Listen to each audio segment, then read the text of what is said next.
And we're live. So in this over-coddled world we're in today, where it seems like I don't know where this is heading, but it seems like everybody's just a big pussy who needs to be handheld and treated like there's no, we wouldn't make it through another Great Depression. These Americans, right? Like I feel like we are not hardy. We need another Great Depression. Don't go there, okay? It won't work out for too many promised land. That shit can't happen anymore. But I'm just saying, if today's Americans had to stand in a bread line, it wouldn't fucking work. It wouldn't work. There would be mass hysteria, panic in the streets. It would turn into Fallout 5. Here's an example. All right, this lady tried to bring her emotional support Peacock onto a plane. What? What the fuck is an emotional support Peacock? I don't know. What's the image there? She's got a god. How did she get into an airport with a peacock? Is what it's I want on to the know. luggage cart.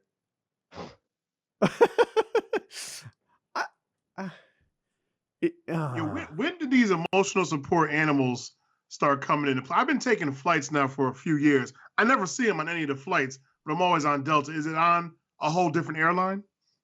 I love emotional support animals. I like if someone brought their emotional support dog on the plane with them, I'd be happy to have that dog around. I emotionally supporting all of us, isn't it?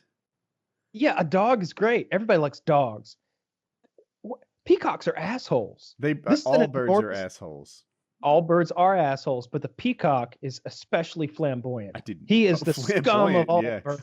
Yes, he's the worst of them all. I feel like you're somehow homophobic birdist. No. Sound like one. Fuck, or there would be more peacocks, right? They're not blowing each other in the park. Oh my god! If there's a gay bird out there, it's got to be a peacock. The flamingo. Okay, I stand corrected. Yeah. Right. Oh goodness. Where did this go? All right, but is there like a weight capacity for your emotional support animal that you could bring on a plane? I have no idea. How does that work? No, you can bring a big ass dog as long as you can get that thing under the seat. I think it's good. Maybe you buy a seat for your dog.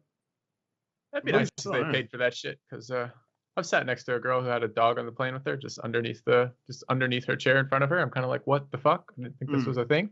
Did she take more room than she otherwise would have? The dog stayed fairly well at her feet. It was a not particularly large dog. It was relatively quiet, but it did bark a little bit from time to time. It's kind of like a particularly loud child, I guess. It's a dog barking in a confined space, and I don't quite understand why it was on the plane to begin with. But so we were just talking about this. It seems, here's an article, that Delta is tightening its rules around bringing emotional support animals onto flights. Good. Yeah, they've tightened everything else in their fucking planes. I can barely fit in them anymore. It's because of, quote, serious safety risks. According to the airline, beginning March 1st, passengers flying with a trained service animal will have to submit a veterinary health form and or immunization records 48 hours before departure. So what? In addition, they require a letter signed by a doctor or a licensed mental health professional. Passengers flying with psychiatric or emotional support animals will need to submit an emotional support psychiatric service animal request form, along with a confirmation of the animal's training form 48 hours before departure. See, this is important and key to this whole thing because I learned when I bought my dog Dak that there is no sort of certification for a service animal. You don't have to show any documentation of any kind. At least that was the case then. All you gotta do is slap a sticker on that motherfucker that says service animal, and now you can take him wherever you want. And people can't even ask, like, why do you need a service animal? It'd be because very impolite. Right? It's discriminatory. You can't ask what's wrong with me. Do I look normal to you?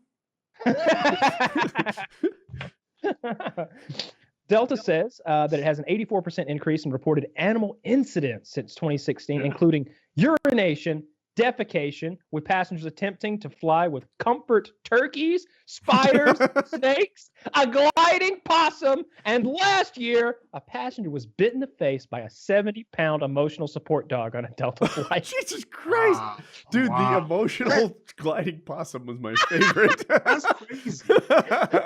That's crazy, huh? Can you imagine, like, you got your neck pillow, You got your Beats by Dre on. You're about to put on those blinders and just kind of lean back the 6 inches that your coach chair will lean back, and all of a sudden, there's a fucking gliding possum crawling around on you, coming over the seat.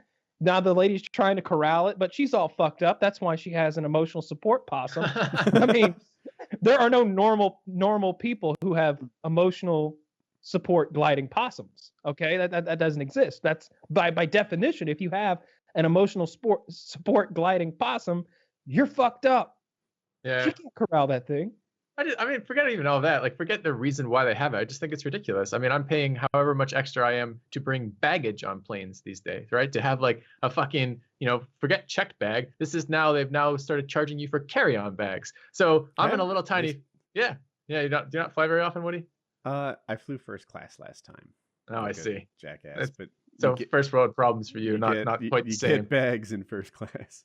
Yeah, no, I fly a fair amount, and we tend to go pretty cheap with that, especially traveling a lot. And it's you don't get check bag anymore, don't get a carry-on bag anymore, and there's no friggin' room in there. So like for me, it's like I hate air travel entirely. It's so tiny for me, and it's Have you ever had to sit next to a fat person?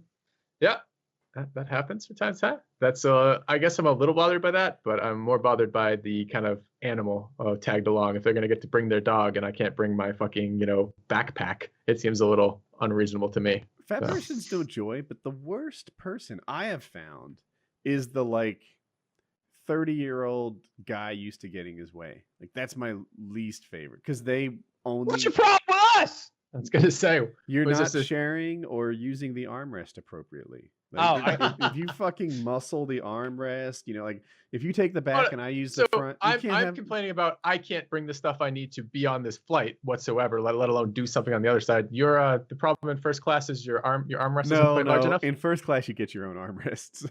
There's no problem there. But if you are in coach class, the worst is the guy who just locks it in. And look, if you're there first, you're there first. I get it. We live in a society. But if you try to muscle me off, it's on. I will fight for what I had. You can't just go nuts with it. It's not fair. You can't. I've never played arm footsies with my neighbor over an armrest. Is that something that's happened to you? Happened to you a lot, it sounds like. It might be me. It's happened twice. But yeah, 2 times I've had a conversation with the guy about it. Where how does that go? What does that conversation look like? Because I'm now really curious. I talked about it on the show before, but I remember one time the guy had his arm and he was taking most of the armrest. All right, fair enough. So I found a way to be comfortable using the front tip of it, but he had both armrests taking both sides for him, and I just felt like he was, I don't know, really claiming his space in too alpha a way, right? I am happy to share. I'm not happy to be your beta. That's my mindset in this thing. And at one point, he was pushing me off. So I waited. I bided my time. And when he was gone, I took the spot that he had vacated, right? So he comes back and starts pushing on me hard. And I didn't budge in the slightest, I stood my ground, and we go, and at one point he's like, "What's wrong with you? What are you doing?" And I was like, "The same thing you are. Why is this yours? You're more yours than mine." And I think just as us as a clarification, I think this is important to the story too. I assume this is one of these 3 seats. Where are you? Aisle, window, or center? So I'm window, and look, I'm well aware of the Jeff.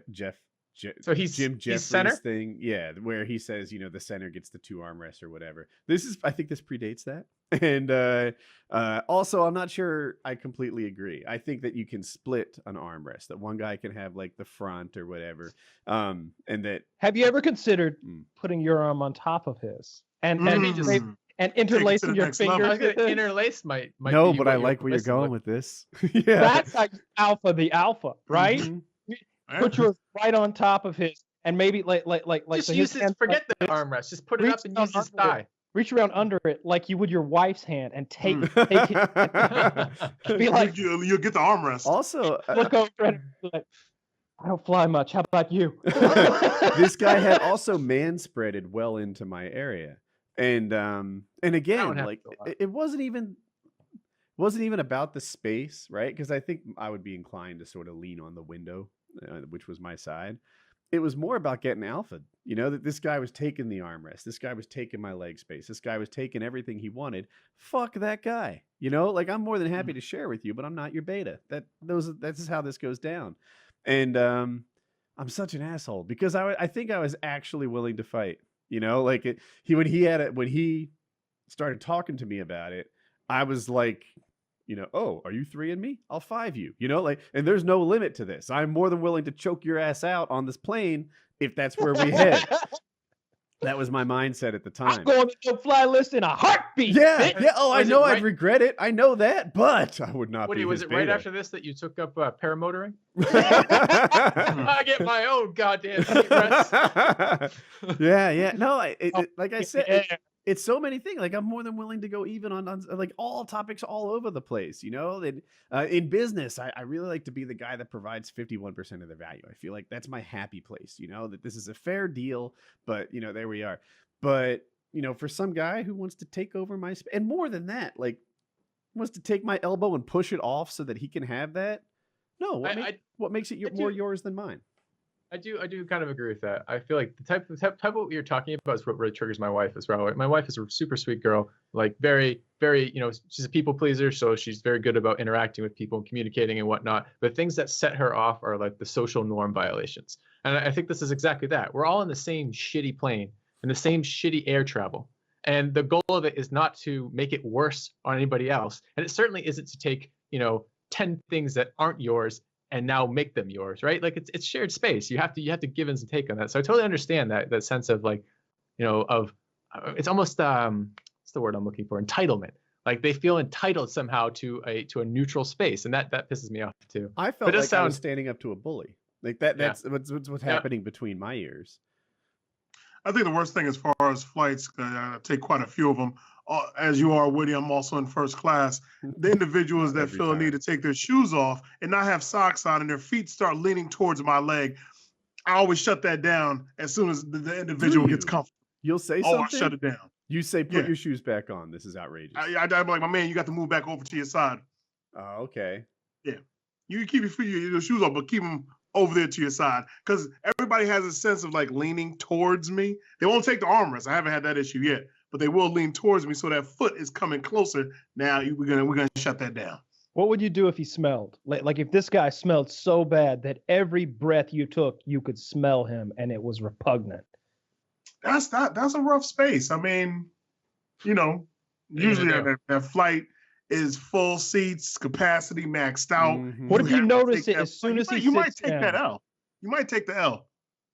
You would never bring it to the flight crew's attention.